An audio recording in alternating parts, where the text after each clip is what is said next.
This week, Diabetes 180 presents a taste test, the Lentil Burger versus Burger King's Impossible Whopper. As far as a health comparison, we know which one is the obvious choice, or you should. The Lentil Burger is made with real ingredients, whole food. If you look at the list, none of this came from a factory. It came from the earth. One of the problems with the Impossible Whopper, especially for diabetes, is that it has a high saturated fat content, and this can lead to insulin resistance. Another problem is the patty is grilled on the same grill as they grill meat, so that can definitely be a problem. And if you look at the ingredients, it's far from wholesome, made with highly processed ingredients. And lastly, if you compare the Whopper, traditional Whopper, with an Impossible Whopper, there's not much difference in nutrition. And so, yeah, of course the choice is yours, but I'm always going to choose the healthier option. But it's also nice to know you can go with something tasty. So let's go to the recipe and how it's made. First, here's a look at the spices we used. And here you have the ingredients, the wholesome ingredients listed here. We will have a special note on the beets at the end of this video, so definitely watch it to the end. The cups, special note on that. I would make sure to drain the water out. You want this to be formed, you want it dry as possible, so drain the water from the lentils and watch to the end for a special note on the beets. A special note on the chia seeds. The chia seeds will be your egg substitute.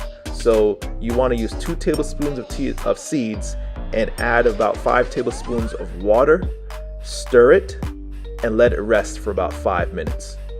Now simply add all the ingredients to a food processor, mix it well. This is also where you can add some little salt to taste, and then you'll have a nice meaty texture. Looks like real meat, huh? Form the patties with your hands and place it on a baking sheet. This recipe will yield about 6 patties. After that, you can place it in the fridge for about 15 to 30 minutes while allowing your oven to be preheated to 425. When this is done, place it in the oven, and I would advise flipping it after about 15 to 20 minutes and then letting it bake for another 15 to 20 minutes. And now the moment you've all been waiting for, the taste test. Alright, so first I'm using butter lettuce wraps because this is Diabetes 180, no bread here. And the Impossible Whopper tastes pretty good. You know, you definitely get that charbroiled flavor that is famous to the Impossible Whopper. Pretty good. Now let's taste a healthier option, Lentil Burger. And first thing I noticed when I ate this is that it is bursting with flavor. I mean, so much more flavor than Impossible Whopper. I loved it. You know, I had to give it 2 thumbs up. And it helps that it's 10 times better in health. But it tastes even better in my opinion. Now here's a special note on the beets. The beets hold a lot of water content, so you could see that some of the lentils really didn't hold together very well. If I did this again, I would do it, and I definitely will do it again. I would half the beets that I'm using. I'm not going to use a lot of beets.